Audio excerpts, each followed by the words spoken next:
નમસ્કાર દર્શક મિત્રો, દુનિયામાં સૌથી વધારે મૃત્યુના કારણ નંબર 1 તરીકે જો કોઈ હોય તો એ હૃદયરોગ છે. વિશ્વ આરોગ્ય સંસ્થાએ જે અહેવાલ બહાર પાડ્યો છે તે પ્રમાણે પણ હવે પછીના સમયમાં ઇન્ફેક્શિયસ ડિસીઝ એટલે કે જીવાણુથી ચેપ લાગવાથી થતા રોગો નહીં પણ લાઇફસ્ટાઇલ ડિસીઝ એટલે જેને આપણે કંકોત્રી લખીને ઘરે બોલાવીએ તેવા જીવન પદ્ધતિને કારણે થતા રોગ વધારે ને વધારે મૃત્યુનું કારણ બનતા જશે અને હૃદય રોગ એ એમાં સૌથી આગળ છે. આપણે આજના આધુનિક યુગમાં બદલાતી જતી જીવનશૈલીને કારણે થતા રોગોમાં સતત વધારો થતો રહ્યો છે. આ રોગોમાં મોટાભાગે cardiovascular disease, diabetes, cancer, blood pressure જેવા રોગો છે, જેમાં કાર્ડિયોવાસ્ક્યુલર ડિસીઝ અને કેન્સર જીવલેણ રોગો છે, જ્યારે ડાયાબિટીસ અને બ્લડ પ્રેશર આપણા છુપા શત્રુઓ છે. આનું મુખ્ય કારણ કસરતનો અભાવ, બેઠાડું જિંદગી અને માનસિક તણાવ છે. આજે કાર્ડિયોવાસ્ક્યુલર ડિસીઝ CVD વૈશ્વિક સ્તરે મૃત્યુનું મોટું કારણ બની ગયા છે.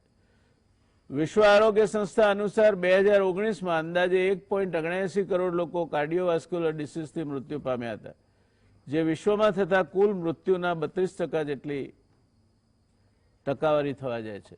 આમાંથી 85% મૃત્યુ હાર્ટ એટેક અને સ્ટ્રોકને કારણે થયા હતા. વિશ્વ આરોગ્ય સંસ્થા અનુસાર વિશ્વમાં થતા કુલ મૃત્યુના કારણોમાં જેમ મેં અગાઉ જણાવ્યું તેમ પ્રથમ નંબરે હૃદયરોગ છે અને છઠ્ઠા નંબરે સ્ટ્રોક છે. હૃદયરોગથી થતા મૃત્યુના પ્રમાણમાં છેલ્લા 2 દાયકામાં સૌથી મોટો વધારો નોંધાયો છે. 2000માં હૃદયરોગના કારણે 20 લાખ લોકોના મૃત્યુ નોંધાયા હતા, જે વધીને 2019માં 89 લાખ સુધી પહોંચ્યા છે.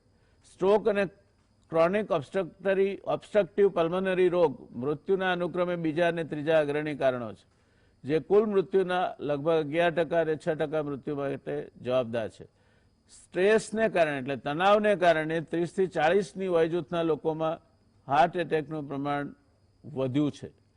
બિગ બોસ રિયાલિટી શો વિજેતા અને બાલિકા વધુ જેવી ઘણી ટીવી સિરિયલોમાં અભિનય કરી ચૂકેલા અભિનેતા સિદ્ધાર્થ શુક્લનું 40 વર્ષની વયે હાર્ટ એટેકથી મોત થતા લોકોમાં આઘાતનું મોજું ફરી વળ્યું છે. કહેવાય છે કે તે સ્ટ્રેસ અને ફિટનેસને લઈને ઘણો પરેશાન હતો. પોતાના શરીરને વધુને વધુ ફિટ રાખવા વર્કઆઉટ કરતો હતો. તેની ખરાબ અસર તેના આરોગ્ય પર પડી હતી. ચોંકાવનારી વાત એ છે કે પહેલા 50 વર્ષથી વધુ વયજૂથની વ્યક્તિઓમાં હાર્ટ એટેક જોવા મળતો, પરંતુ હવે ફાસ્ટ લાઇફસ્ટાઇલ અને સ્ટ્રેસને કારણે છેલ્લા દાયકામાં 20 થી 40 વયજૂથના લોકોમાં પણ હાર્ટ એટેકે પગ પેસારો કર્યો છે. 30 થી 40 વર્ષની વયજૂથમાં 20% અને 20 થી 30 વર્ષની વયજૂથમાં 10% જેટલું હૃદય રોગનું પ્રમાણ અને હાર્ટ એટેકનું પ્રમાણ છે. International cardiologist doctor Tejas Patel જણાવે છે કે વર્ષ 1980 થી 90ના ગાળામાં 55 થી 60 વર્ષની દર્દીઓમાં હાર્ટ એટેક આવતો હતો. છેલ્લા 10 વર્ષમાં 30 થી 35 વર્ષના યુવાનો પર પણ હાર્ટ એટેક હાવી થતો જોવા મળે છે. તમામ વર્ગના લોકોની જીવન પદ્ધતિ ઝડપીથી અતિ ઝડપી તરફ જઈ રહી છે. પ્રેશર ઓફ પરફોર્મન્સ ને લીધે બધા જ પ્રેશરમાં જીવી રહ્યા છે. ત્યારે 35 થી 40 વર્ષે કોઈ યુવાન છાતીનો દુખાવો લઈને આવે તો તેને અવગણી શકાય નહીં, જેથી હૃદયની તમામ તપાસ કરવી જરૂરી બને છે. UN મહેતા અને એપોલો હોસ્પિટલના senior cardiologist doctor Jayesh Prajapati જણાવે છે કે અપૂરતી ઊંઘ, કોમ્પિટિશન એટલે કે સ્પર્ધા, ખોરાકની અનિયમિતતા, ધૂમ્રપાન અને આલ્કોહોલનું વધુ સેવન હાર્ટ એટેકના વધતા જતા પ્રમાણ માટે જવાબદાર છે. કેટલાક અભ્યાસો પણ દર્શાવે છે કે દેશમાં હૃદયરોગના 3 કરોડ કેસ છે, જેમાં 55 થી ઓછી ઉંમરના 50% ભારતીયો હૃદયરોગ એટલે એને કારણે થનાર હાર્ટ એટેકથી પીડાય છે, જ્યારે 25% હાર્ટ એટેક 40 વર્ષથી ઓછી ઉંમરનાને થાય છે. ભારતના નેશનલ ક્રાઇમ રેકોર્ડ બ્યુરો દ્વારા બહાર પાડવામાં આવેલ 2019ના રિપોર્ટના આંકડા જોઈએ તો ભારતમાં 2019માં અચાનક આવેલા હાર્ટ એટેકથી મૃત્યુના 28,005 કેસ નોંધાયા, જે 2018ના વર્ષમાં 25,765 કરતા 8.7%નો વધારો દર્શાવે છે. 2014માં આવા મૃત્યુનો આંકડો 18,309 હતો. ગુજરાતની વાત કરીએ તો 2019માં 2888 લોકોએ અચાનક આવેલા હાર્ટ એટેકથી મોતને વહાલું કર્યું હતું. ટૂંકમાં દર્શક મિત્રો, યુવા વયે હૃદયરોગ અને એને કારણે હાર્ટ એટેક અને મૃત્યુ એ વધતા ચાલ્યા છે. એના વિવિધ કારણો છે અને ક્યાંક બેઠાડું જિંદગીની વાત કરવામાં આવી તો હમણાં મેં વાંચ્યું એમાં આપે જોયું હશે તો વધારે પડતા વર્કઆઉટના કારણે પણ હાર્ટ એટેક આવી શકે છે. એટલે કસરત કરવી, પણ કસરત એવી ના કરવી કે જેના કારણે આપણે હૃદય રોગને આમંત્રણ આપીએ. એટલે આ જે સિદ્ધાર્થ શુક્લના કિસ્સામાં એ પોતાની જાતને વધુને વધુ ફિટ રાખવા માટે વર્કઆઉટ કરતા હતા, તેની ખરાબ અસર પણ તેના આરોગ્ય પર પડી હતી એવું કહેવાય છે. એટલે આપણે સંસ્કૃતમાં કહ્યું છે કે અતિ સર્વત્ર વર્જેત. કસરત કરો, બેઠાડું જિંદગી નહીં જીવો, પણ પછી એની પાછળ ખાઈ પીને પડી નહીં જાઓ. જે કંઈ કરો તે કોઈ કાબેલ નિષ્ણાતની સલાહ હેઠળ કરો અને એના સુપરવિઝન હેઠળ કરો, તો આ પ્રકારની પરિસ્થિતિ નિર્માણ નહીં થાય. આજે આ માટેની ચર્ચામાં આપણી સાથે જોડાયા છે 3 વિદ્વાન ડોક્ટરો. ડોક્ટર શૈલેષભાઈ દેસાઈ એ પ્રિવેન્ટિવ કાર્ડિયોલોજીસ્ટ છે. અમેરિકામાં ભણ્યા, કાર્ડિયોલોજીમાં એડવાન્સ ટ્રેનિંગ લીધી, પછી એમણે ત્યાં રહ્યા હોત તો કદાચ ડોલર છાપવાનું કારખાનું નાખ્યું હોત, પણ એના બદલે અહીં આવ્યા અને અહીં આવીને પણ એવું ક્ષેત્ર પસંદ કર્યું કે જેમાં લોકોને સમજ ઓછી પડે અને એમના સાથીઓને એની સાથે મોટા ભાગે વાંધો પડે. એટલે પ્રિવેન્ટિવ કાર્ડિયોલોજીસ્ટ એટલે તમને હૃદય રોગનો હુમલો કેમ ન આવે તે માટેનું કામગીરી ઘણા ઓછા ડોક્ટરો કરે છે. શૈલેષભાઈ એમાંના એક છે. ડોક્ટર કાપડિયા સાહેબની સાથે એમણે કામગીરીની શરૂઆત કરેલી અને આજે ઘણા લોકોને એમની આ સલાહનો લાભ લાંબુ જીવવામાં અને ગુણવત્તાભરી જિંદગી જીવવામાં મદદરૂપ થાય છે.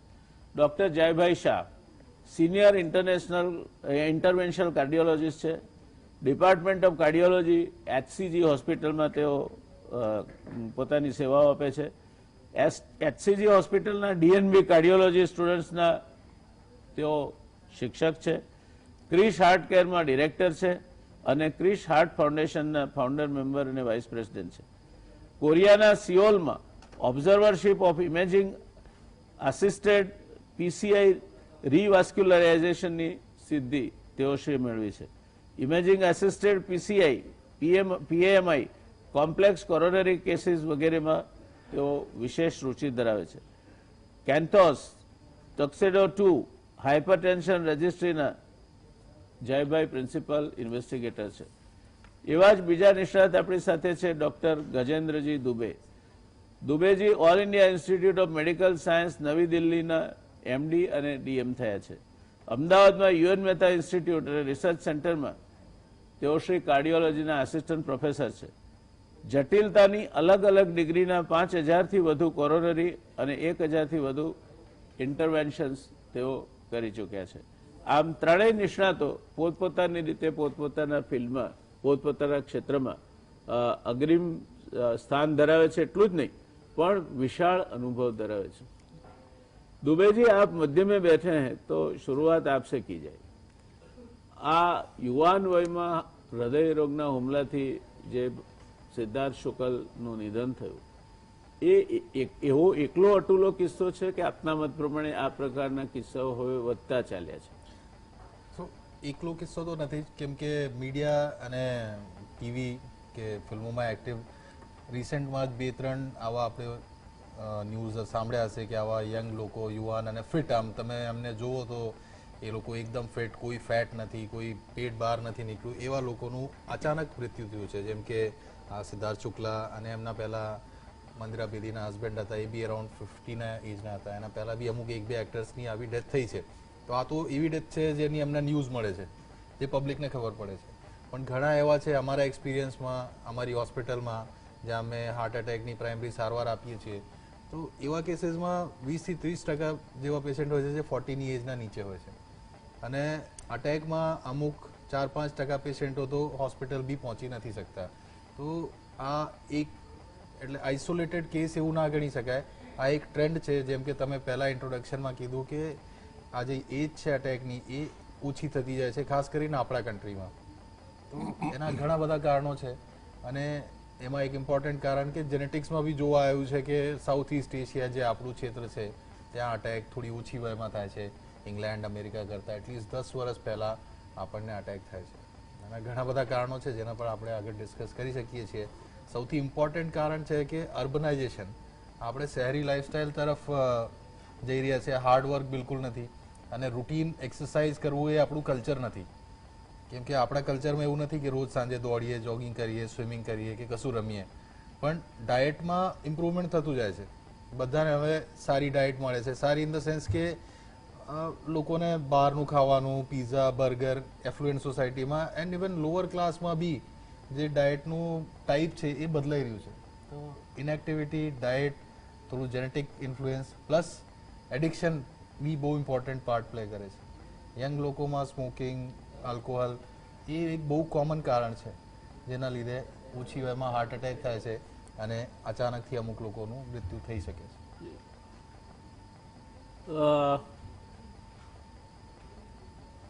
જયભાઈ, બોલો. આ વધારે મોટી ઉંમરે હાર્ટ એટેક આવે તો માણસ કદાચ બચી જાય, પણ યુવાન ઉંમરે હાર્ટ એટેક આવે તો એ વધારે ફેટલ નીવડે એવું ખરું? મૃત્યુના ટકાવારીમાંની દ્રષ્ટિએ જોઈએ અથવા તો એની જોખમની દ્રષ્ટિએ જોઈએ તો યુવાન વયે આવતો હાર્ટ એટેક એ પ્રમાણમાં 55 ઉપરના વયે આવતા હાર્ટ એટેક કરતાં વધારે ફેટલ હોય છે અથવા વધારે ગંભીર ગણવો જોઈએ ને? બહુ જ સચોટ અને ખૂબ જ ધારદાર સવાલ છે વ્યાસ સાહેબ. આ એટલા માટે જાણવો બહુ જરૂરી છે કારણ કે 55 વર્ષથી વધારે ઉંમરના વ્યક્તિમાં જો કોઈ હાર્ટ એટેક આવે તો બાય એન્ડ લાર્જ એ હાર્ટ એ થોડું પ્રી કન્ડિશન્ડ હોય છે. જેને સાદી ભાષામાં એવું કહું તો કદાચ બ્લોકેજની શરૂઆત 10 વર્ષ પહેલાં કે 15 વર્ષ પહેલાં થઈ હોય અને ગ્રેજ્યુઅલી એ બ્લોકેજ વધતો જતો હોય એટલે હાર્ટ એક પ્રકારની એક પ્રાઇમ કન્ડિશનમાં આવી જાય અને એવા દર્દીઓમાં કોલેટરલ સર્ક્યુલેશન એટલે કુદરતી બાયપાસવાળી નાની નાની નળીઓનું પ્રમાણ યંગ દર્દીના હાર્ટ એટેક કરતાં ખૂબ વધારે જોવા મળે.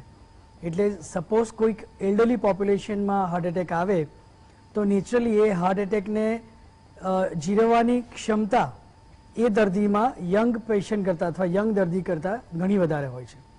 અને આ જ વસ્તુની જો ફ્લિપ સાઇડ તમે જુઓ તો યંગ દર્દીઓમાં જ્યારે અનએકસ્ટમ એક્સરસાઇઝ જે આ સિદ્ધાર્થ શુક્લ કેસમાં આપણે જોયું કે અનએકસ્ટમ એક્સરસાઇઝ તમે કરો અંડર ઓફકોર્સ એ ફિઝિકલ ટ્રેનર કે ફિટનેસ એક્સપર્ટની સાથે જે કરતા હશે પણ એની સાથે સાથે જ્યારે યંગ હાર્ટ એટેક કોઈ પણ દર્દીને આવે છે ત્યારે એનું હાર્ટ જેની અંદરમાં કોલેસ્ટ્રોલનો થર કોરોનરી આર્ટરી જેને અમે કહીએ એમાં હૃદયની નળીમાં જે કોલેસ્ટ્રોલનો થર જામી જાય છે એ એની ઉપરનું જે લેયર છે એ વીક બની જાય છે અને એ વીક બને એટલે એને ફાટવાના ચાન્સીસ વધી જાય છે. અને આનું મેઇન કારણ છે જે ફિઝિકલ ઇનએક્ટિવિટી તો ખરું જ પણ મેઇન અને મુખ્યત્વે કારણ જે અમે જોવા મળ્યું છે એ છે સોજો અથવા ઇન્ફ્લેમેશન. અને એ વસ્તુ અમે કોવિડમાં બી જોઈ છે, કોવિડ પછી બી અમે જોયું છે ને અને પહેલાં પણ જોતા હતા કારણ કે મોટાભાગના કેસમાં tobacco in any form whether it is chewing tobacco or smoking એ બંનેને કારણે હાર્ટની નળીઓની ઉપરનું લેયર વીક પડવાના કારણે જ્યારે તમે અનએકસ્ટમ એક્સરસાઇઝ કરો ત્યારે કદાચ 20% બ્લોકેજ હશે એ ફાટે એટલે એ નળીને કમ્પ્લીટલી બ્લોક કરી દે અને નળી 100% બ્લોક થવાના કારણે હાર્ટ એટેક આવે. હવે એ હાર્ટ એટેક જ્યારે યંગ હૃદયમાં આવે છે ત્યારે એ હૃદય આટલા મોટા હુમલાને પહોંચી વળવા માટે સક્ષમ નથી કારણ કે એમાં કોઈ કોલેટરલ સર્ક્યુલેશન ડેવલપ નથી થયેલું, એની અંદરમાં કોઈ પ્રી કન્ડિશનિંગ નથી થયેલું એટલે એ હાર્ટ તરફડે છે. એને આપણી મેડિકલ ભાષામાં એને આપણે વેન્ટ્રિક્યુલર ફિબ્રિલેશન કહીએ કે જેમાં જો દર્દીને પહેલી 1 કે 2 મિનિટમાં સારવાર ના મળે તો ત્યાં જ દર્દીનું મૃત્યુ નીવડે છે.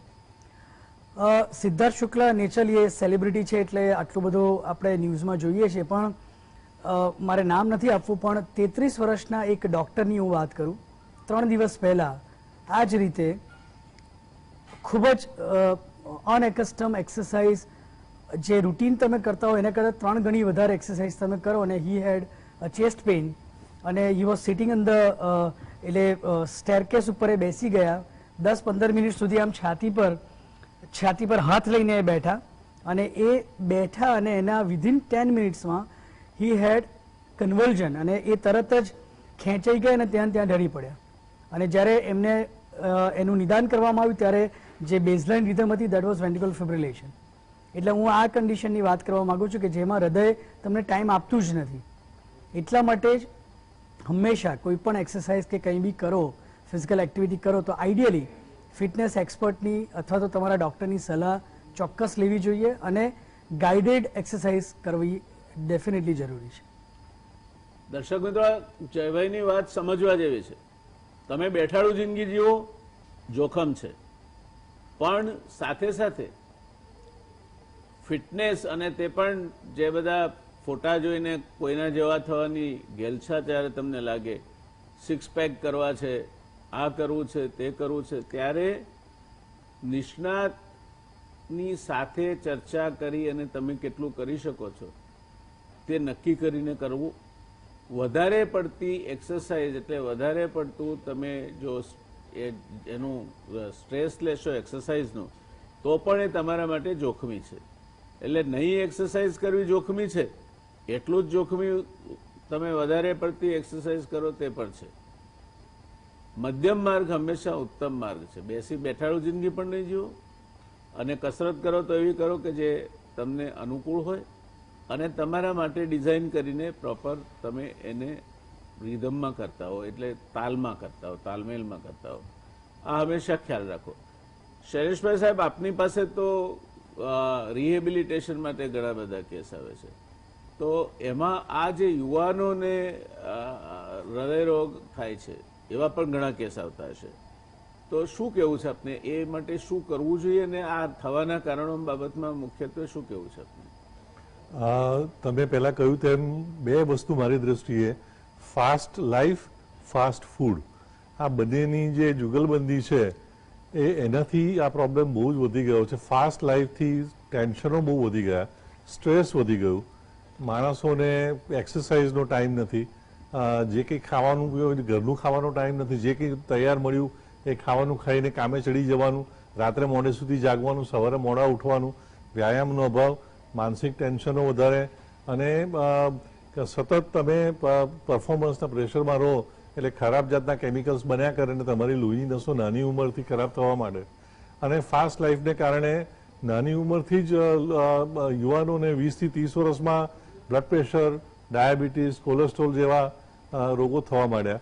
અને એ બધા જ્યારે 20-30 વર્ષ તમે ડાયાબિટીસ, બીપી, કોલેસ્ટ્રોલ થાય અને એને જો તમે ચેક ના કરો અને એને કંટ્રોલ ના કરો તો ધીમે ધીમે તમારી નસોમાં 20 વર્ષથી જે બ્લોક થવાને શરૂ થાય, એ પહેલાં જે 50-60 વર્ષે વધારે વધતા હતા એ હવે ઝડપથી વધીને 10 વર્ષમાં વધીને 30-35 વર્ષે વધીને જયભાઈએ કહ્યું તમે ઇન્ફ્લેમ થવા માંડે છે. એટલે અને બીજું કે સામે ફાસ્ટ તમારું ફાસ્ટ ફૂડ કે જે ખોરાક તમારો ક્વોન્ટિટીમાં ઓછો દેખાય પણ એમાં ખૂબ બધી કેલરી અને ખરાબ જાતની કેલરી, કે જેમાં શુગર વધારે હોય અથવા ખરાબ જાતની ફેટ, ટ્રાન્સ ફેટ વધારે હોય, એવો ખોરાક ઘણો વધી ગયો. ઘરનું બનાવવાનું ખાવાનું ઓછું થઈ ગયું, ફ્રૂટ્સ અને વેજીટેબલ્સ ખાવાનું ઓછું થઈ ગયું. એટલે આ બે વસ્તુથી લીધે ઘણું હૃદયરોગ વધ્યો. બીજું એક ખાસ હું એક્સરસાઇઝ સાથે બહુ સંકળાયેલો છું કે બધા હાર્ટના દર્દીઓને એક્સરસાઇઝ, ડાયટ અને યોગ પ્રાણાયામ કરાવીને અમે દર્દીઓને ફરીથી રિહેબિલિટેશન અથવા તો પુનઃસ્થાપન કરીને ફરીથી એક્ટિવ કરવાનું કામ 30 વર્ષથી કરીએ છીએ, હાર્ટ એટેક પછી અને બાયપાસ સર્જરી પછી પણ. એટલે એક વસ્તુ ખાસ હું કહેવા માંગીશ અત્યારે કે એવું નથી કે એક્સરસાઇઝ ડેન્જરસ છે, એ આપણે ના સમજવું જોઈએ. એક વસ્તુ ડેન્જરસ શું છે તે સમજો કે સૌથી વધારે ડેન્જરસ છે બિલકુલ એક્સરસાઇઝ ના કરવી એ. બીજું ડેન્જરસ એ છે કે તમને બિલકુલ એક્સરસાઇઝની ટેવ ના હોય અને અચાનક ફૂટબોલ રમી કાઢો અથવા અચાનક વધારે પડતું સ્ટ્રેન લઈ લો અથવા અચાનક વધારે પડતું તમે હાઇકિંગમાં જાઓ કે તમે પાવાગઢ ચડી કાઢો કે અંબાજીમાં ચડી કાઢો અને એવું તમે વધારે પડતું સ્ટ્રેન કરો અથવા તમને અચાનક વધારે ખૂબ માનસિક સ્ટ્રેસ પડે કે જે થોડા કલાકો કે થોડા દિવસો ચાલે, તો એ બધાને કારણે અચાનક જ તમારું બ્લડ પ્રેશર વધે, તમારું ખરાબ કેમિકલ્સ બ્લડમાં વધે. અને જયભાઈએ કહ્યું તેમ જે લોહીની નસોની જે થોડી ઘણી ચરબી જામેલી 20-25% જે બ્લોકેજ હોય એની જે ચરબી હોય એમાં ક્રેક પડે અને પ્લેગ રપ્ચર થાય અને એમાં લોહીના એ રપ્ચર થવાથી જે કેમિકલ્સ રિલીઝ થાય એમાં લોહીના લાલ કણો ભેગા થઈને એક ક્લોટ બનાવે અને એ ક્લોટ 1-2 કલાકથી માંડીને 8-10 કલાક સુધીમાં ગમે ત્યારે બની શકે. એટલે એવું ઘણું જોવામાં આવ્યું છે કે જે લોકો એક્સરસાઇઝની ટેવ નહોતી અને અચાનક સામટી એક્સરસાઇઝ કરી કાઢી અથવા તો સામટું માનસિક તણાવ આવી ગયો તો એવા લોકોને એ એક્સરસાઇઝ પછીના 2-4 કલાક કે 8-10 કલાક પછી એ ક્લોટ બને અને એનાથી નળી બ્લોક થઈ જાય અને હાર્ટ એટેક આવે એવું થતું હોય છે. એટલે એક્સરસાઇઝ અગત્યની વસ્તુ એ છે કે તમારી જે લોહીની નસોની અંદરની ચામડી છે એને તમારે મજબૂત બનાવવાની છે. અને એ કેવી રીતે બનાવશો? રોજ એક્સરસાઇઝ કરીને.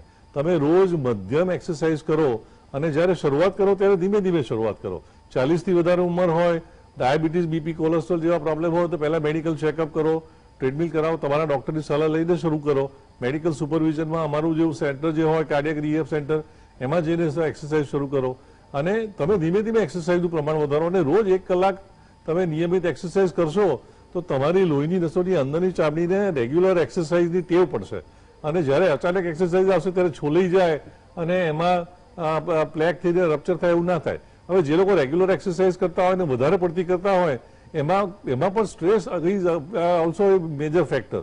હૃદયરોગમાં, હાર્ટ એટેક આવવામાં એક્સરસાઇઝ સિવાય પણ ઘણા બધા કારણો છે. It's a multifactorial disease, diabetes, blood pressure, cholesterol, stress, genetics, વજન, આ બધી વસ્તુઓનું ધ્યાન રાખવાનું હોય. હવે તમે એક્સરસાઇઝ કરો પણ તમારું ડાયાબિટીસ, બ્લડ પ્રેશર, કોલેસ્ટ્રોલ બિલકુલ ચેક ના કરાવો અને એમાં તમે એમ માનો કે એક્સરસાઇઝ ઇઝ પેનેશિયા ફોર એવરીથિંગ અને હું ડાયટ કરું છું, એક્સરસાઇઝ કરું છું એટલે મને મારા જેનેટિક બેકગ્રાઉન્ડનું મને કંઈ ચિંતા નથી કે મારા ડાયાબિટીસ, કોલેસ્ટ્રોલ મારે ચેક કરવાની જરૂર નથી, એ ખોટી વાત છે.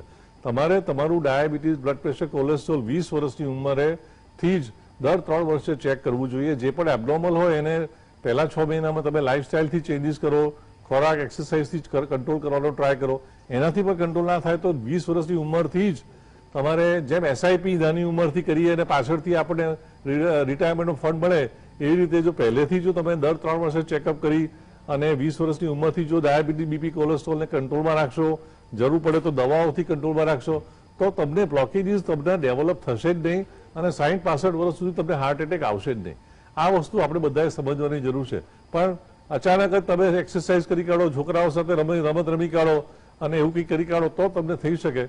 પરંતુ વધારે અગત્યનું એ છે કે તમે તમારા risk factors, diabetes, blood pressure, cholesterol એને ખાસ તપાસો અને કાબૂમાં રાખો અને એસ્પેશિયલી જો તમારા કુટુંબમાં diabetes, blood pressure, cholesterol, heart એટેકનું જો ફેમિલી હિસ્ટ્રી હોય તો તમારે you should be very careful. આપે એક શબ્દ વાપર્યો, ખરાબ ચરબી, બેડ ફેટ, એટલે શું? એ કઈ ચરબી ખરાબ ચરબી? આ બહુ અગત્યનો સવાલ છે આ સામાન્ય લોકો માટે. કારણ કે આમ તો ઘણા લોકો એવું કે બિલકુલ ઘી, હાર્ટ એટેક આવે એટલે ફેમિલી વાળા બધા તૂટી પડે કે ઘી સાવ બંધ કરે, તેલ સાવ બંધ કરાવી દે અને બધું બંધ કરાવી દે કે કશું ખાવાનું નથી તમારે. અને આની સામે આપણા જૂના લોકો ઘી ખાતા હતા અને આપણા આયુર્વેદમાં તો એવું પણ કહ્યું છે કે ઋણમપી કૃત્વા ઘૃતમ પીએત, એટલે દેવું કરવું પડે તો કરો પણ ઘી પીવો એવો પણ એક ટાઈમ હતો પહેલાના ટાઈમમાં. પણ એ વખતે કોઈ તળેલી વસ્તુઓ કે ફાસ્ટ ફૂડ અવેલેબલ નહોતું. ક્યારેક કોઈ લાડવા ખાવા મળે તો એમાં ઘી આવે. એટલે કહેવાનો મતલબ એ છે કે હવેના ડાયટિશિયન તમને તમારી ટોટલ જે કેલરી ડેલી હોય એના 20% જેટલી કેલરી ચરબીના સ્વરૂપમાં લેવાની છૂટ આપે છે. પણ એ ઘી અને તેલ તમે ગરમ કરો કે ડીપ ફ્રાય કરો, હાઈ ઊંચા તાપમાન પર એને તમે તળો, તમે સમોસા બનાવો કે તમે મોટા ભજીયા તળો તો એમાં એ ટેમ્પરેચર ગરમ થવાથી એ જે ચરબી હોય, જે સામાન્ય ઘી તેલમાંથી જે ચરબી હોય એ ઓક્સિડાઇઝ થાય અને જેટલી વાર એ તેલ તમે વારંવાર ગરમ કરો તો વધારે ઓક્સિડાઇઝ થાય. એટલે તમે રોટલી પર ઘી લગાવો અથવા એના કરતાં તમે તળેલું, તમે ઘીમાં તળેલી જલેબી ખાઓ એ વધારે નુકસાન કરે.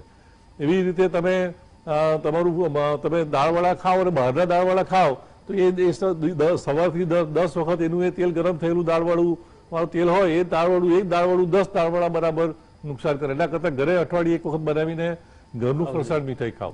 તો આ એક છે કે ભાઈ આપણે ઘી તેલ સામાન્ય 1-2 ચમચી ઘી તેલ રોજ ખાઈએ અને ડીપ ફ્રાઈડ આઇટમો અને ટ્રાન્સફેટ્સ કે જે ખરાબ ફેટ જેને કહેવાય એ શામાં હોય છે? તો આપણી જે ફાસ્ટ ફૂડ છે, પીઝા છે, તળેલી આઇટમ છે, બહારના તળેલા તૈયાર નાસ્તા છે, ડાલડા ઘીમાં બનાવેલી વસ્તુઓ છે. એટલે એ જે ફાસ્ટ ફૂડ જે છે અને હાઈલી ફ્રાઈડ કરેલી, હાઈ ટેમ્પરેચર ફ્રાય કરેલી વસ્તુઓ છે એમાં ટ્રાન્સફેટ હોય. બેકરી પ્રોડક્ટ્સ જેવા પેસ્ટ્રી હોય, કેક હોય, બિસ્કિટ્સ હોય, આપણને બિસ્કિટો ખાવાનું બહુ ગમે, નાના બાળકોને બિસ્કિટ ખવડાવીએ, પેસ્ટ્રી ખવડાવીએ, પણ એમાં ઘણી બધી ખરાબ ટ્રાન્સ ફેટ હોય કે જે ખૂબ વધારે નુકસાન કરે છે. જી ધન્યવાદ. દર્શક મિત્રો, કઈ ખરાબ ચરબી એ વિશેની વાત આપે સાંભળી એટલે સીધું ઘી ને તેલ બંધ કરી દેવાનું નથી. તમારે રોટલી પર ચોપડીને ઘી ખવાય અને તેલ પણ ખવાય, પણ માપસરનું. અને વારંવાર જ્યાં તળાતું હોય તમે અડધો કલાકનો સમય લઈને દાળવડાવાળાની દારી પાસે ઉભા રહેજો, અથવા તો કોઈ સમોસા કે કચોરી બનાવતો હોય ને ત્યાં ઉભા રહેજો. સરસ મજાનું કાળા રંગનું તેલ તમને જોવા મળશે ને વારંવાર એમાં જ તળાય અને પછી આપણે ટેસ્ટથી ખાઈએ, એ ના ખવાય. આ બે ફરક આપણે ધ્યાનમાં રાખવા જેવા છે. આ ચર્ચા આગળ ચલાવીશું. દર્શક મિત્રો, થયો છે સમય એક નાનકડા કમર્શિયલ બ્રેક માટેનો. રોકાઈએ કમર્શિયલ બ્રેક માટે. મિત્રો, આપણે સારી ચરબી ને ખરાબ ચરબીની વાત કરી રહ્યા હતા. એનું માપ શું?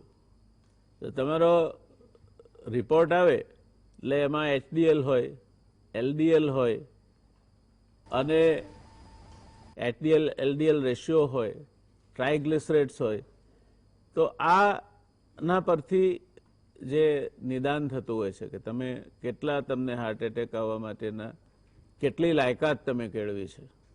તો આપણે જયભાઈને પૂછ્યું, જયભાઈ આ બધું કોલેસ્ટ્રોલ સાથે જોડાયેલી બાબતો શું છે અને કોલેસ્ટ્રોલ એ ખરેખર નીચે રાખવું જોઈએ, રાખવા માટે શું કરવું જોઈએ, અને એક એવી માન્યતા પ્રવર્તે છે કે અમેરિકામાં કોલેસ્ટ્રોલ માટેની દવા કરવાની FDA ના કહી છે. તો આમાં તથ્ય શું છે? ખૂબ અગત્યનો સવાલ એટલા માટે છે સર, કારણ કે જેમ આપણી અહીંયાની ગુજરાત યુનિવર્સિટી કે સૌરાષ્ટ્ર યુનિવર્સિટી આપણે જોઈએ છે એ પ્રમાણે વોટ્સએપ કરીને એક યુનિવર્સિટી છે. બહુ મોટી યુનિવર્સિટી. એ યુનિવર્સિટીમાં એવરી ઓલ્ટરનેટ ડે એક નવા સમાચાર આપણે જોઈએ છે સર. અને એ સમાચારના આધારે આપણે એ પણ જાણીએ છીએ કે અમુક સેન્ટર જે અમેરિકામાં એક કે બે એવા એનેક્ડોટલ રિપોર્ટ એણે રિલીઝ કર્યા કે સ્ટેટિન એટલે લિપિડ લોઅરિંગ ડ્રગ કહેવાય, કે જે ખરાબ કોલેસ્ટ્રોલને ઓછું કરે અને એ દવા લેવાથી કોઈ ફાયદો નથી અથવા તો કોલેસ્ટ્રોલને રાખવું જ જોઈએ અને એને ઓછું કરવાથી કોઈ ફાયદો નથી, એ પ્રકારના પણ તારણો આવ્યા હતા. અમે એઝ અ કાર્ડિયોલોજી ફ્રેટર્નિટી, હું છું કે ડૉક્ટર દુબે છે કે ડૉક્ટર શૈલેષ સર છે, ત્રણમાંથી એકે જણ આ બાબતે એટલા માટે નહીં માનીએ કારણ કે અમને સ્ટેટિન ગ્રુપ ઓફ મેડિસિનની બેનિફિટ્સ અને એની અગત્યતા ખૂબ ઊંડી રીતે ખબર છે. અને એટલા માટે ખબર છે, જેમ આપે કીધું કે લિપિડ્સના, સાહેબે કીધું ખરાબ લિપિડ એટલે અમારા માટે LDL લો ડેન્સિટી લિપોપ્રોટીન એ ખરાબ કોલેસ્ટ્રોલનો પ્રકાર છે. એ જ રીતે બીજા ખરાબ પ્રકાર છે જેમાં ટોટલ કોલેસ્ટ્રોલ આવે, નોન HDL કોલેસ્ટ્રોલ આવે, જેમાં ટોટલ કોલેસ્ટ્રોલમાંથી સારું કોલેસ્ટ્રોલ તમે બાદ કરી દો, એટલે HDL ને તમે ટોટલ કોલેસ્ટ્રોલમાંથી બાદ કરો અને એમાંથી જે ઇક્વેશનમાં બહાર આવે એને નોન HDL કોલેસ્ટ્રોલ કહેવાય. આ કોલેસ્ટ્રોલ બીજું કંઈ નથી પણ ખરાબ કોલેસ્ટ્રોલનો એક શંભુ મેળો છે. એમાં LDL આવે, IDL આવે, કાયલોમાઇક્રોન્સ આવે અને લાઇપોપ્રોટીન લિટલ એ આવે. આ ચારેયને ભેગા કરો એટલે નોન HDLC કોલેસ્ટ્રોલ થાય, જે LDL પછી ખૂબ જ અગત્યનું ખરાબ પ્રકારનું કોલેસ્ટ્રોલ છે. ત્રીજું કોલેસ્ટ્રોલ ટ્રાયગ્લિસરાઇડ, જે આપણે બધા જાણીએ છીએ કે બાય એન્ડ લાર્જ જે ખાવાના પ્રકાર અને સાહેબે કીધું એ પ્રમાણે બેકરી આઇટમ છે, ડીપ ફ્રાઈડ આઇટમ્સ છે, એના કારણે ખૂબ એ વધતું હોય છે. આલ્કોહોલથી એ ખૂબ વધતું હોય છે. અમુક એન્ડોક્રાઇન ડિસઓર્ડર છે, થાઇરોઇડ છે, જેના કારણે પણ એ વધતું હોય છે. અને ચોથું અને અગત્યનું જે હજી સુધી આપણે કદાચ એને નોવેલ રિસ્ક ફેક્ટર કહીએ છીએ અને એ છે લાઇપોપ્રોટીન લિટલ એ, LPA. આ જે યંગ દર્દીઓ અથવા તો યંગ હાર્ટ એટેકના દર્દીઓની આપણે જ્યારે વાત કરીએ ત્યારે અમે ઘણી વખતે આ પ્રકારનું એક પ્રોફાઇલ કરાવતા હોઈએ છીએ અને એમાં આ રિપોર્ટ હંમેશા ઘણા દર્દીઓમાં અમે પોઝિટિવ જોઈએ છે. અને આ એ પ્રકારનો લાઇપોપ્રોટીન છે કે જે એથ્રોજેનિક છે. એથ્રોજેનિક એટલે આપણે ખ્યાલ છે કે હાર્ટની નળીઓની અંદરમાં કોલેસ્ટ્રોલ અથવા તો ચરબીનું પ્રમાણ જે વધતું જાય એમાં પણ ખરાબ પ્રકારની ચરબીનું પ્રમાણ વધતું જાય, જેને સ્મોલ ડેન્સ LDL પાર્ટિકલ કહેવાય.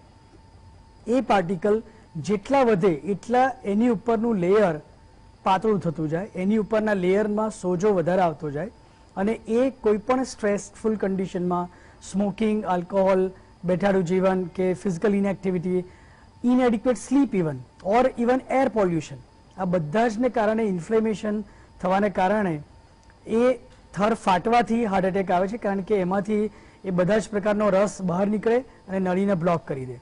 હવે હું અગત્યની વાત એ પર આવીશ કે સ્ટેટિન ઉપર અમે કેમ આટલું બધું ભાર આપીએ છીએ. આ દવા એ પ્રકારની છે કે જે ખાલી કોલેસ્ટ્રોલને ઓછું નથી કરતી, પણ કોલેસ્ટ્રોલની સાથે સાથે એનું જે લેયર જે આ બને છે નળીની અંદરનું, એ લેયરને વધારે સ્ટ્રેન્થન કરે છે. એની અંદર હાર્ટની નળીઓની અંદરમાં જે આ કોલેસ્ટ્રોલનું જે જમાવટ થાય છે અથવા તો ફેટ સેલ્સ જે જમા થાય છે એમાં ઇન્ફ્લેમેશનને ઓછું કરે છે. નોટ ઓનલી ધેટ, એ પ્રોગ્રેશનને તો અટકાવે જ છે, પણ હવે એવી સ્ટેટિન ગ્રુપ ઓફ મેડિસિન આવી ગઈ છે કે જે કોલેસ્ટ્રોલના થરને રિગ્રેસ બી કરે છે. એટલે વધતું તો અટકાવે જ છે, પણ એને ઘટાડે છે બી ખરું. આ બંને બહુ અગત્યની વસ્તુ છે સાહેબ. એટલા માટે જાણવી આ જરૂરી છે, કારણ કે આ એક જ એવી દવા છે કે જેમ આપણે ખબર છે કે એસ્પિરિન એ દુનિયાની બહુ જ મોટી શોધ થઈ ગઈ, બીટા બ્લોકર એ બહુ જ મોટી હૃદયની કન્ડિશનમાં શોધ થઈ, એ રીતે સ્ટેટિન એ આ લાસ્ટ સેન્ચુરીની સૌથી સારામાં સારી શોધ છે અને એ દવાથી ઘણા બધા હાર્ટ એટેકને તમે બચાવી શકો છો, અથવા તો એટલીસ્ટ એ એટેકને અથવા તો હૃદયની અંદરના બ્લોકેજને વધતા અટકાવી શકો છો. અને એના કારણે અત્યારના અમારી પાસે સાયન્ટિફિકલી પ્રૂવન એવા રિપોર્ટ છે કે જો એ દર્દી પ્રોપર કન્ડિશનમાં એ લે અને એમનું એલડીએલ કોલેસ્ટ્રોલ ટાર્ગેટ લેવલ પ્રમાણે અચીવ કરે તો એમાં કોલેસ્ટ્રોલના થર ઓછા પણ થયા છે. અને જે આપણે મારા ઇન્ટ્રોડક્શન વખતે વાત કરી સર ઇમેજિંગની, એના વિશે હું 1 મિનિટ માટે એક વાત કરીશ. હું કોરિયા ગયો હતો અને સ્વિટ્ઝરલેન્ડ ગયો હતો આ ભણવા માટે, અને આ બંને જગ્યાએ સર મેં એટલું જાણ્યું છે કે આ જે પ્રોસિજર છે જેને કહેવાય છે ઇન્ટ્રાવાસ્ક્યુલર અલ્ટ્રાસાઉન્ડ, આ હૃદયની નળીઓની અંદરમાં જઈને સોનોગ્રાફી કરવાની, અને એ સોનોગ્રાફીથી અંદર હૃદયની નળીઓની અંદરના જે કોલેસ્ટ્રોલના થર છે એનો પ્રકાર અમે જાણી શકીએ છીએ. હવે એ પ્રકારમાં કેલ્શિયમનું જમાવટ છે, ખાલી ફેટ છે, કે એની અંદરમાં નેક્રોસિસ થઈ ગયું છે, કે એની અંદરમાં ફાઇબ્રસ સ્ટ્રેન્ડ છે, આ બધી જ વસ્તુઓની તપાસ તમે આઈવસથી કરી શકો. અને આ સ્ટેટિન દવાથી એટલું જાણવા મળ્યું છે, આઈવસ પ્રૂવન, કે એ દવાથી જે બ્લોકેજની માત્રા પહેલા 50% 55% હતી એ 6 મહિનાની આ દવા પછી એ જ ઘટીને 30 કે 35 કે 40% થઈ ગઈ. એટલા માટે એની અગત્યતા ખૂબ વધારે જરૂરી છે. Before I go to Dr. Dubey, I had come across recently a report where the world-renowned IT expert Sundar Pichai was making a presentation that in the coming days, he said coming days, not even months, the diagnosis of the heart problem would not require angiography or angioplasty. It will be possible to read it from the corona, and it will be very easy to diagnose it without going through this procedure. કેટલો જલ્દી આવશે આપણે? તો sir coronary angiography સિવાય બી હાલ બી આપણા જોડે ઘણા બધા એવા ટૂલ્સ છે જેનાથી આપણે હાર્ટ એટેક કે હાર્ટમાં નસોમાં બ્લોકેજ છે કે નહીં એ ડિટેક્ટ કરી શકીએ છીએ. સૌથી ઇમ્પોર્ટન્ટ છે પેશન્ટના રિસ્ક ફેક્ટર, એમની એજ કેટલી છે, મેલ છે, ડાયાબિટીસ છે, એમને બ્લડ પ્રેશર છે, સ્મોકર છે, ઘરમાં ફેમિલી હિસ્ટ્રી છે, તેનાથી અમને પહેલાં જ આઈડિયા આવી જાય કે આ માણસને અટેક આવવાની કે બ્લોકેજ થવાની સંભાવના થોડી વધારે છે. પ્લસ એના પછી એમાં કોઈ લક્ષણ છે કે નહીં, ચાલવા ફરવામાં છાતીમાં દબાણ થાય છે, દુખાવો થાય છે, એ ટિપિકલ લક્ષણ છે કે છાતી ભારે થઈ જાય, થોડી એક્સરસાઇઝ કરીએ કે થોડું ચાલીએ, ઝડપથી ચાલીએ, જમ્યા પછી ચાલ્યા, અને રેસ્ટ કરવાથી રાહત મળે. તો આ લક્ષણો સૌથી પહેલાં કોઈ બી જે ડૉક્ટર છે સક્ષમ એમને આઈડિયા આપી દે છે કે ભાઈ આ પેશન્ટને આપણે વધારે ઇન્વેસ્ટિગેટ કરવું જોઈએ. એના પછી અમે ઇસીજી, ઇકો અને ટીએમટી આ 3 વસ્તુઓ એ નોન ઇન્વેઝિવ, એટલે કોઈ બી પ્રકારના ઓપરેશન કે ઇન્જેક્શન વગર ટેસ્ટો થાય છે એ પ્રકારના ટેસ્ટ છે. આનાથી આપણને ખાસું એવું આઈડિયા આવી જાય કે ભાઈ આ માણસને નસોમાં બ્લોકેજ હશે કે નહીં હોય. અને બાકી જે સુંદર પિચાઈ કહેતા હતા, એક્ઝેક્ટ મેં એમનું લેક્ચર નથી સાંભળ્યું, પણ ફ્યુચરની રિસર્ચ એવી છે કે માણસના જીન્સમાં ઘણા બધા એવા સિક્વન્સીસ હોય છે જે અત્યાર સુધી ફૂલ્લી અન્ડરસ્ટુડ કે એક્સપ્લેન નથી, કે ઘણા એવા સિક્વન્સીસ આપણે ઓળખી શકીએ છીએ કે જે એવું પ્રિડિક્ટ કરી શકે કે અમને ફ્યુચરમાં હાર્ટ એટેક થઈ શકે છે. પણ એ બધું અત્યારે સ્પેક્યુલેશન છે, એના માટે એટલું એવિડન્સ નથી. પણ એન્જિયોગ્રાફી વગર બી હાર્ટની બ્લોકેજનું ડાયગ્નોસિસ ઇઝીલી થઈ શકે છે. TMTમાં કશું ના આવે તો એના પછી આપણા જોડે CT કોર્નરી એન્જિયોગ્રાફી કે ન્યુક્લિયર ઇમેજિંગ, આ બધા નોન ઇન્વેઝિવ કહેવાય. નોન ઇન્વેઝિવ એટલે કોઈ બી પ્રકારના ઓપરેશન, ઇન્જેક્શન, સુઈ વગર આ તમને નિદાન આપી દે કે ભાઈ તમને બ્લોકેજ છે કે નહીં, અને એ પ્રમાણે આપણે આગળ પ્રોસીડ કરી શકીએ છીએ. શૈલેષભાઈ, અત્યારની જે જીવન પદ્ધતિ છે એમાં resources are always going to be under stress. The opportunities also are going to be few and far to come by. અને જ્યાં નોકરી કરે છે માણસ ત્યાં પણ ગતિ એની જે રીતે કામ કરે છે એ વધતી જવાની છે. હમણાંના જો આપણે પ્રિડિક્શન જોઈએ તો in the near future America is almost on the verge of sort of not testing but beyond test finalizing the supersonic high speed train which will run at the speed more than the sound. It is also predicted that the distance between New York and New Delhi will be zoomed within 1.5 hours. The need for keeping your knowledge updated is increasing. તમે રાત્રે સૂઈ જાઓ ને સવારે જો update ના કરો તમારી જાતને તો વિલ બી આઉટડેટેડ. આ દુનિયામાં આપણે જીવીએ છીએ અને એ ભાગાભાગની દુનિયામાં આપ એમ કહો છો કે માણસનું સ્ટ્રેસ ઘટવું જોઈએ તો કઈ રીતે ઘટે? બહુ જ અગત્યની વાત આપણે બતાવી. આ એક ઘેલછા છે મોડર્ન દુનિયાની કે ઝડપ, વધુ સારું, વધારે સગવડો, વધારે ફેસિલિટીઝ. આપણે આપણા જે પથ્થર યુગના માણસની જો કલ્પના કરીએ તો એના કરતાં તો આપણે બહુ આગળ આવી ગયા. અને મેં એક બહુ સરસ પિક્ચર સોશિયલ મીડિયામાં જોયેલું કે જે પથ્થર યુગનો માણસ ધીમે ધીમે આ કરતો આગળ આવે છે અને પછી એમાંનો એક જણ બોલે છે કે ચલો ભાઈ પીછે ચલતે આગે બહુ લફડા હે, આગળ બહુ લફડા છે, પાછળ ચલો. તો હવે એ તો શક્ય થવાનું દેખાતું નથી કારણ કે ઝડપની ઘેરછા રહેવાની છે. હું તો માનું છું કે અમુકથી વધારે રિસર્ચ પણ આપણને હવે નુકસાન કરી રહી છે, પણ હવે એ વસ્તુ આપણે આપણા કંટ્રોલમાં નથી. તો આપણે શું કરી શકીએ? તો સ્ટ્રેસ તો વધવાનું છે અને સ્ટ્રેસ એટલા માટે બહુ ઇમ્પોર્ટન્ટ છે કે સાહેબ સ્ટ્રેસ એક એવી વસ્તુ છે કે જે બાકીના બધા રિસ્ક ફેક્ટર્સને બગાડે છે. તમારું બ્લડ પ્રેશર જો 150 હોય તો સ્ટ્રેસ વધે ત્યારે તે 200 થઈ શકે. તમારું કોલેસ્ટ્રોલ 200 હોય અને સ્ટ્રેસમાં તમે બહુ લાંબો ટાઈમ સુધી હો તો એ 200 કોલેસ્ટ્રોલ તમને 400 કોલેસ્ટ્રોલ જેટલું નુકસાન કરે. તમારું ડાયાબિટીસ હોય તો સ્ટ્રેસને કારણે ડબલ થઈ જાય, 3 ગણું થઈ જાય. એટલે સ્ટ્રેસ એક એવું રિસ્ક ફેક્ટર છે કે જે યુવાનોમાં ખૂબ છે. આપણે એમ માનીએ કે યુવાનોને શું ચિંતા હોય, પણ યુવાનોમાં 25 થી 35 વર્ષ વચ્ચે મેક્સિમમ સ્ટ્રેસ હોય છે. ત્યારબાદ મિડલ એજમાં ને પછી રિટાયર્ડ લોકોને સ્ટ્રેસ હોય એવું હોય. હવે આ સ્ટ્રેસને કારણે બધા જ રિસ્ક ફેક્ટર્સ જો ખરાબ થતા હોય તો સ્ટ્રેસને આપણે ખૂબ ઇમ્પોર્ટન્સ આપવું જોઈએ, જે આપણે આપતા નથી.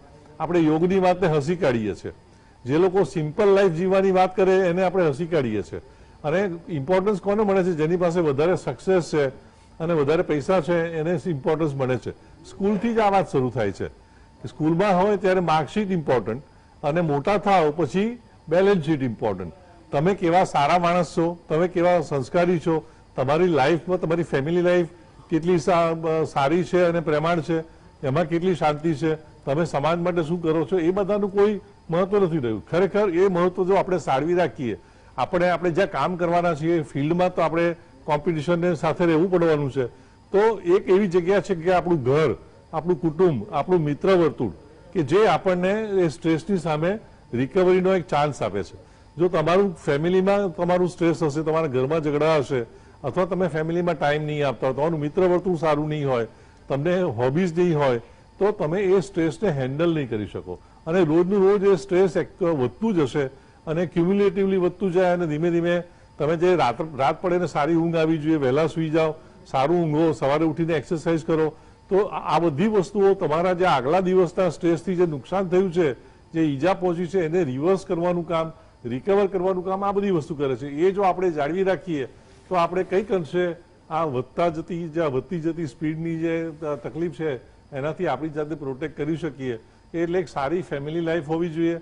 સાંજના 2 કલાક તમે ફેમિલી સાથે ગાળો, મિત્રો સાથે ગાળો, અઠવાડિયામાં એકાદ વખત નાનું બહાર ફરવા જાઓ, તમને ગમતી પ્રવૃત્તિ કરો, રોજ 1 કલાકની એક્સરસાઇઝ અથવા તમને ગમતું હોબી તમે સમય આપો. આ બધી વસ્તુ એ સ્ટ્રેસના સાયકલને બ્રેક કરવા માટે અને રિકવરી કેમિકલ્સ, સારા કેમિકલ્સ બનાવવા માટે બહુ જરૂરી છે.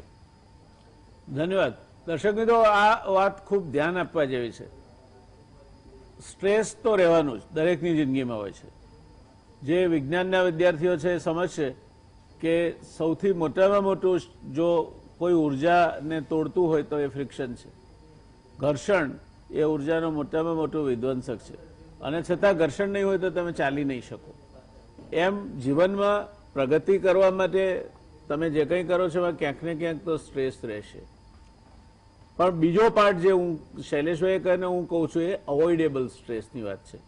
તમે ઘરેથી નીકળ્યા, સ્ટેશન જવું છે, તો એ એટલો તો તમે સમય તમારી પાસે વચ્ચે બફર રાખો કે ટ્રાફિક જામ આવે તો ગાડી અટવાશે તો વાંધો નહીં, આપણી પાસે 15 મિનિટ એક્સ્ટ્રા છે, નીકળશે ધીરે ધીરે. પણ તમે કટ ટુ કટ, કેટલાક માણસોને શોખ હોય છે કે બરાબર ગાર્ડની વિસલ વાગે ત્યારે ડબ્બામાં ચડતા હોય છે. આવું શું કરવા કરવાનું? અવોઇડ અવોઇડેબલ સ્ટ્રેસીસ, જેને તમે બાજુ પર રાખી દઈ શકો એવા તણાવને તમે છોડો. અને તમારા બાળકો ઉપર ખાસ કરીને દયા રાખો. જે ઘરમાં કોઈ અંગ્રેજી બોલતું ના હોય, પાડોશમાં અંગ્રેજી ના બોલતું હોય, એ બાળકને તમે અંગ્રેજી માધ્યમની સ્કૂલમાં મૂકો, એના ઉપર અત્યાચાર ગુજારો છો તો સમજી લેજો. એને નથી ક્લાસમાં સમજ પડતી, ઘરે આવીને કોઈને પૂછવું છે તો એ સમજ નથી પડતી, એટલે એડિશનલી ટ્યુશન મોકલો છો તમે. એનું આખું બાળપણ છીનવી લો છો. અને આજે ગુજરાતમાં હમણાં જ એક અદ્યતન અભ્યાસ છે કે ડિપ્રેશન જેને કહેવાય, હતાશા, એ હતાશાના 50% કેસ 14 વર્ષથી નીચેના વય જૂથમાં છે, અને 75% કેસ 24 વર્ષથી નીચેના વય જૂથમાં છે. તો તમે જ તમારા બાળકની હતાશાનું કારણ નથી બનતા. અને છેલ્લે તમારી પછેડી હોય તે પ્રમાણેની સોળ તાણો. તમે જે કમાઓ છો એમાંથી ગાડી નથી લાવી શકાતી તો નથી લાવી શકાતી. પબ્લિક ટ્રાન્સપોર્ટ ક્યાં મરી ગઈ છે? તમે ગાડી લાવો ને પછી હપ્તા ના ભરી શકો ને એના માટે રાત્રે પડખા ઘસવા પડે, એવું કરવાની કંઈ જરૂર નથી હોતી. પાડોશી લાવે તો એને પોસાતી છે, આપણે એની ચિંતા નહીં કરવી. એટલે એક વાત એ પણ ખ્યાલમાં રાખો કે દેખાદેખી સાધે જોગ, પડે પંડને લાધે રોગ. દેખાદેખીમાં ચડીને આપણે શું કરી શકીએ છીએ તે જોવા રહેવું. હું એવા એક અમારા સાથી અધિકારીને ઓળખું છું કે જેના એનો તમે પે સ્લીપ જુઓ તો રિકવરીના બધા ખાના ફૂલ હોય. એણે લોન લીધી હોય, ફેસ્ટિવલ લોન લીધી હોય, ફેસ્ટિવલ એડવાન્સ લીધી હોય, બધું રિકવરી ચાલતી હોય. આ પરિસ્થિતિ આપણે ઊભી કરીએ છીએ શેના માટે? એ ન કરીએ તો વધારે ઈચ્છનીય છે. જયભાઈ, ફરી પાછો એ જ વાત પર આવું. આપે કહ્યું કે યુવાનોમાં આ સ્પર્ધાત્મકતાના યુગમાં સ્ટ્રેસ વધારે હોય છે, અને રહેવાનું, નોકરીમાં પણ રહેવાનું, કારણ કે ત્યાં પરફોર્મન્સ બેઝડ હવે પ્રમોશન થાય છે, પરફોર્મન્સ બેઝડ ઇન્સેન્ટિવ મળે છે. અને શિક્ષણ સંસ્થાઓમાં એટલા માટે રહેવાનું કે એને કારકિર્દી બનાવે છે. એમાં IIM કે IIT જેવી સંસ્થામાં ફસાયો હોય કે તમારા મેડિકલમાં જો MD કે DM કરતો હોય તો ઓબ્વિયસલી અમારે ત્યાં ઓર્થોપેડિકમાં જે લોકો ઇન્ટર્ન છે 2-2 દિવસે રૂમ પર જાય છે, પેશન્ટના ખાટલા નીચે સૂઈ જાય, એટલા થાકી જાય છે. તો આ સ્ટ્રેસીસ છે, these are cold occupational stresses. આને કઈ રીતે ઓછા કરવા? સર, સાચું કહું તો સ્ટ્રેસની બહુ જ સિમ્પલ લેમેન ભાષામાં, સરળ ભાષામાં જો હું વ્યાખ્યા કરું તો stress is nothing but our intelligence is going against us, that is stress. અને એ કન્ડિશન જે તમે કીધું ને કે અવોઇડેબલ સ્ટ્રેસ અને અનઅવોઇડેબલ સ્ટ્રેસ. હવે તમે પ્રોફેશનની વાત કરો તો જેમ કે રેસિડન્સી છે તો દેટ ઇઝ અનઅવોઇડેબલ સ્ટ્રેસ કે તમારે, but it is more of a physical stress. What we are worried is કે તમને મેન્ટલ અને ઇમોશનલ સ્ટ્રેસ બને એટલા ઓછા રહે. બિકોઝ એ સ્ટ્રેસ એવો છે કે તમને એટલો બધો થકવી નાખે છે કે તમે એક તો કામ કરવાની તમને મજા પણ ના આવે, અને એ સ્ટ્રેસને કારણે તમે તમારી ફેમિલી લાઈફ કે સોશિયલ લાઈફને બી જસ્ટિફાય નથી કરી શકતા. અને એ સ્ટ્રેસને જો નિવારવો હોય તો એના માટે સૌથી અગત્યની વસ્તુ છે કે પૂરતી સ્લીપ અથવા તો adequate sleep is very very important. 10 થી લઈને સાંજના આઈ મીન અર્લી મોર્નિંગ 6 વાગ્યા સુધીની કે રાતના 11 થી લઈને સવારના 7 વાગ્યાની સાઉન્ડ સ્લીપ એ આખી તમારી બોડીને રિજુવેનેટ કરે છે બીજા દિવસે. એના માટે રાત્રે તમે પ્રેયર કરો કે એક્સરસાઇઝના ફોર્મમાં કંઈક તમારા શરીરને ઢાળો અથવા તો કંઈક હોબી ડેવલપ કરો. સરે હમણાં બહુ જ શૈલેષ સર હમણાં બહુ જ સારી વાત કરી કે ફેમિલી ટાઈમ એ આપણે બહુ જ ઓછો આપતા ગયા છે. આપણે મોબાઈલ ટાઈમ વધારે આપીએ છીએ. તમે જોશો સર કે રાત્રે કોઈ પણ માણસ ઘરે થાકી હારીને આવ્યું હોય તો જમવાની સાથે એક ડાઇનિંગ ટેબલ ઉપર 4 જણ બેઠા બી હોય સદનસીબે તો ચારેયના હાથમાં મોબાઈલ હોય અને એક હાથે તમે જમતા હો. So this is the way we are living our life. એટલે જે તમે કદાચ શરૂઆતમાં કીધું કે we are dealing with a lifestyle disorder, તો આ બધું આપણે જાતે ઊભી કરેલી તકલીફો છે અને આ જાતે ઊભી કરેલી તકલીફોને આપણે જ નિવારવાની છે અને એના માટે તમારે ચેન્જ ઓફ લાઇફસ્ટાઇલ બહુ જ જરૂરી છે. દિવસના 20 થી 25 મિનિટ કદાચ શાંતિથી આંખો બંધ રાખીને તમને જે સંગીત સાંભળવું હોય કે જે તમને ગમતું હોય, કંઈક હોબી છે, કોઈ ચિત્ર દોરવું હોય કે કંઈક કશુંક ભેગું કરીને કોઈ બ્લોક્સ બનાવવા હોય કે કંઈ પણ એનીથિંગ કે જે તમને તમારે મેન્ટલ હેલ્થને સુધારે. અને એક બીજી એક સર જે મેં પોતે કોવિડ એક્સપિરિયન્સ અથવા કોવિડના વર્ષો આ 2 વર્ષમાં મેં જોયું છે કે ઇન્ડિયન પોપ્યુલેશન અથવા તો આપણે પોતે એઝ અ ગુજરાતી, હું તો ગુજરાતની જ વાત કરી શકીશ, પણ સ્પિરિચ્યુઅલ હેલ્થ આ એક સર એટલી બધી ઇમ્પોર્ટન્ટ વસ્તુ છે કે જેના માટે કદાચ દિવસના કોઈક 20 મિનિટ બી ટાઈમ એની પાછળ કાઢે ને તો ઘણા બધા સ્ટ્રેસને તમે બહુ જ સારી રીતે ટેકલ કરી શકો. કોઈ પણ સ્ટ્રેસ આવે એ કન્ડિશનને તમે જો ટેકલ અથવા તો એને નિવારવા માટે એની સામેની તમારું રિએક્શન કેવું છે જો તમે એ બદલી શકો ને તો એ ઘણી બધી હદે તમને મદદગાર થાય છે.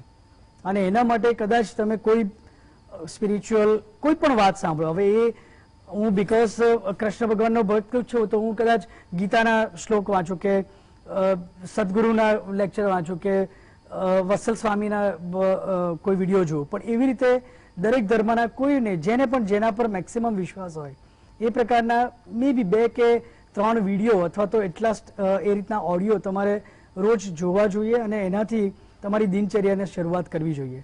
અને રાત્રે તમે આખા દિવસમાં જે દિવસના દરમિયાનમાં જે પણ એક્ટિવિટી કરી હોય એક નાનું એક એનો રાત્રે એક એનો એક હિસાબ રાખવો જોઈએ અને છેલ્લી 40 મિનિટ મોબાઈલ જોવા કરતાં આંખો બંધ કરીને કોઈક સારું સંગીત કે એ સાંભળી અને પછી then you go to sleep. I think these are the things કે જેનાથી તમે સ્ટ્રેસને નિવારી શકો છો. સાહેબ આમાં એક વાત હું થોડીક ઉમેરીશ કે એમણે જયભાઈએ કહ્યું કે નેગેટિવ ઇમોશન્સ, આપણે જે કામનું સ્ટ્રેસ હોય એ ચોક્કસ થોડું આપણે થકવે પણ એની પાછળ તમને એચિવમેન્ટનું સુખ પણ મળે અને સંતોષ પણ મળે છે. પણ સૌથી વધારે ખરાબ છે નેગેટિવ ઇમોશન. કોઈના પ્રત્યે વેર ભાવના હોવી, કોઈને પગ ખેંચવાની પાડી દેવાની ખરાબ ભાવના હોવી, ઈર્ષા હોવી, આ અને અથવા તો અંદરનું નેગેટિવ કે પોતાના વિશે જ હીર પડવું હોય કે હું ફેલ્યોર છું કે મારાથી આ ના થયું. એ જે નેગેટિવ ઇમોશન છે એ બહુ લાંબા સમય માટે ખરાબ કેમિકલ્સ બનાવતું રહે છે. જો આપણે ક્યાંક કામને લીધે ટેન્શનમાં હોય તો કામ પૂરું થાય એટલે ટેન્શન પૂરું થઈ જાય. પણ આ જે ઇમોશન નેગેટિવ ઇમોશન એવી છે કે કોઈને પ્રત્યે ઈર્ષા હોય, ગુસ્સો હોય, વેર ભાવના હોય તો અથવા તો આપણા પ્રત્યે હીન ભાવના હોય તો એ બધી વસ્તુઓ લાંબા સમય સુધી ખરાબ કેમિકલ બનાવતી રહે અને આપણને કોરી ખાતી હોય છે. એટલે એનાથી દૂર રહેવું અને એના માટે જ જયભાઈ કહ્યું એમ સ્પિરિચ્યુઆલિટી કે ગૌતમ બુદ્ધે કહ્યું છે કે તમે તમારા દુશ્મનને માફ કરો. એટલા માટે નહીં કે તમે માફ કરશો એટલે સુધરી જશે, પણ એટલા માટે કે એને માફ કરવાથી તમે તમારી જાતને જે નુકસાન કરો છો એ ઓછું થશે. એટલે negative emotion is very important. દર્શક મિત્રો, હકારાત્મક વિચારસરણી રાખો અને ઈર્ષાથી બચો. ઈર્ષા તમે કોઈને કરો છો તો એને તો ખબર નથી તમે તમારા મનમાં બળ્યા કરો છો તો તમને નુકસાન ચોક્કસ થાય છે, એટલે એનાથી બચો. ગાંધીજીએ કહ્યું છે કે there is enough on this earth to satisfy everybody's need but not for satisfying greed. તમારા લોભ, તમારી વધારે ને વધારે લેવાની જે વૃત્તિ છે એને સંતોષવા માટે તો ભગવાન પણ ઓછો પડે.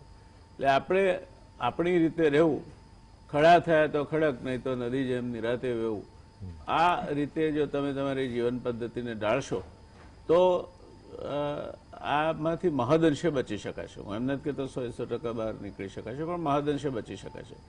કેટલાક તો સ્ટ્રેસ આપણામાં આવવાના અને એ આપણે લેવા માટે ટેવાઈ પણ જઈશું, પણ ઇમોશનલ સ્ટ્રેસ એ સૌથી ખરાબમાં ખરાબ પ્રકારનું સ્ટ્રેસ છે. એનાથી બચો.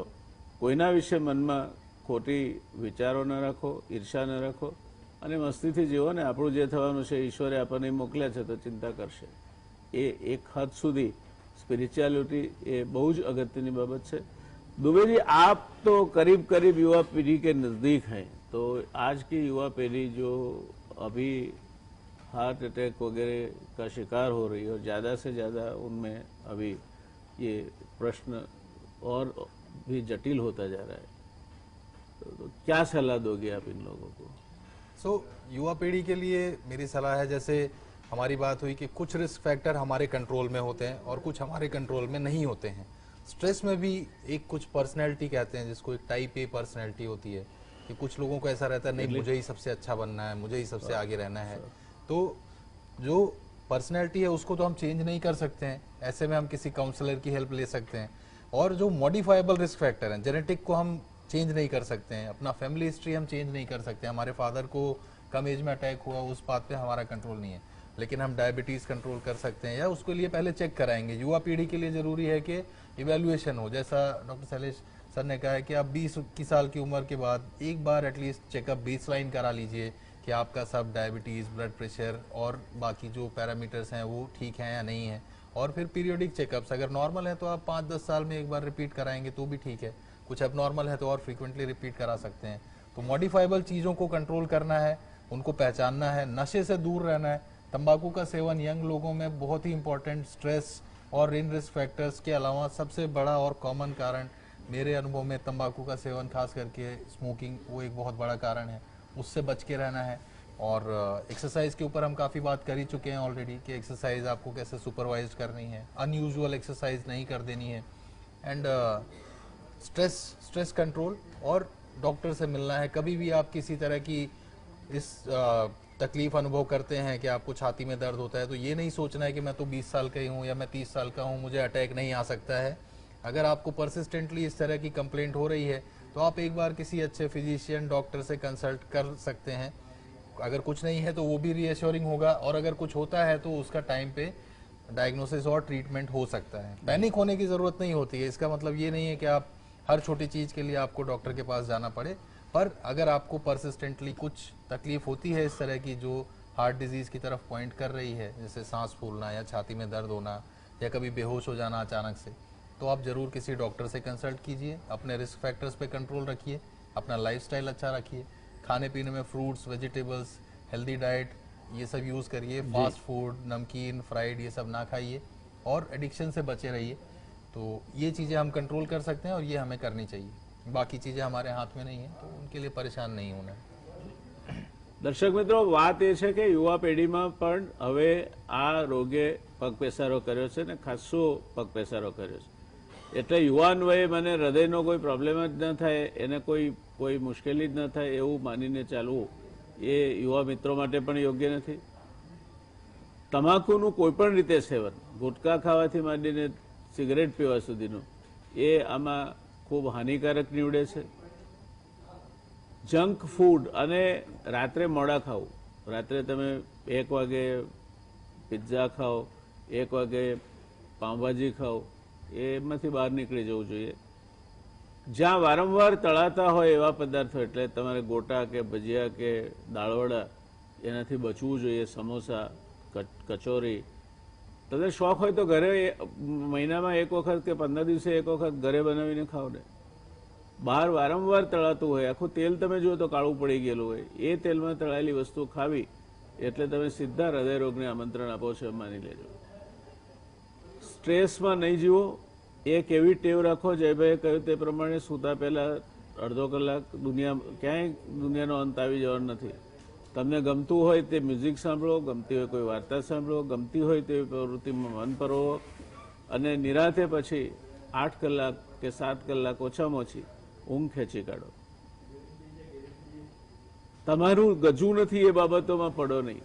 તમારી પાસે મોટરસાઇકલ છે, તમારા દોસ્ત પાસે ગાડી છે, ખાસ કરીને બહેનોએ આ સમજવા જેવું છે, કારણ કે એ પણ આપણે ગાડી બાજુ પાડોશી લઈ આવે તો લઈ આવીએ એ ચિંતામાં નહીં પડવું. સ્વસ્થ રહેવું ને મસ્ત રહેવું એ વધારે અગત્યનું છે. ગાડી લાવશો એટલે તમારે અનેક બીજા ખર્ચાઓમાં વધારો થશે. હા, તમારી પાસે પોતાના પૈસા હોય જરૂર લઈ આવો, પણ ક્યાંકથી ઉછીના લઈને લોન લઈને જે પાછા આપવાની અથવા વ્યાજ ભરવાની તમારે ચિંતા કરવી પડે એની ચિંતા નથી. કેરિયર બાબતમાં જે થાય તે સારામાં સારું કરો, પણ એનું તમે સ્ટ્રેસ કે ટેન્શન ઘરે ના લઈ જાઓ.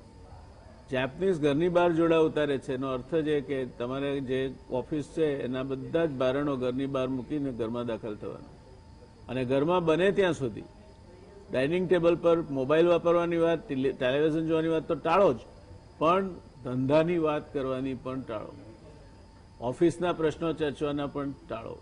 બહેનો એના પતિ ઘરે આવે જમવા બેસે એટલે છોકરાઓએ દિવસભર શું ધમાલ કરી, કેટલા ઓછા માર્ક આવ્યા, આ બધી ચિંતા એના માથે નાખવાનું પણ ટાળે.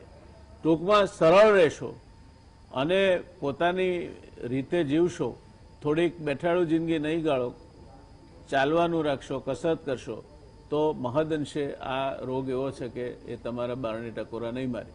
પણ નહીં કરો તો આ રોગનો વ્યાપ વધતો ને વધતો જાય છે. આશા રાખો કે આપણા ત્યાં એ ન આવે, અને એ પણ ખ્યાલ રાખો કે દુનિયામાં થતા મૃત્યુમાં સૌથી પહેલું 1 નંબરનું કારણ જો કોઈ હોય તે હાર્ટ એટેક છે. આ ખ્યાલમાં રાખીને ચાલો. કોવિડથી આપણે આટલા બધા ગભરાતા હતા. કોવિડના મૃત્યુના આંકડાની સામે બીજા એટલા બધા રોગો છે કે એના મૃત્યુઆંક બહુ મોટા છે, આપણે ચિંતા જ નથી હોતી. આ ખ્યાલ રાખીને ચાલીએ તો આજે આ ચર્ચાને અહીંયા આપણે પૂર્ણવિરામ તરફ દોરી જઈશું અને આવતીકાલે મળીશું. જ્યોતિષનો દિવસ છે આવતીકાલે, રોચક યોગની ચર્ચા કરવા માટે. મળીએ આવતીકાલે. શુભરાત્રી.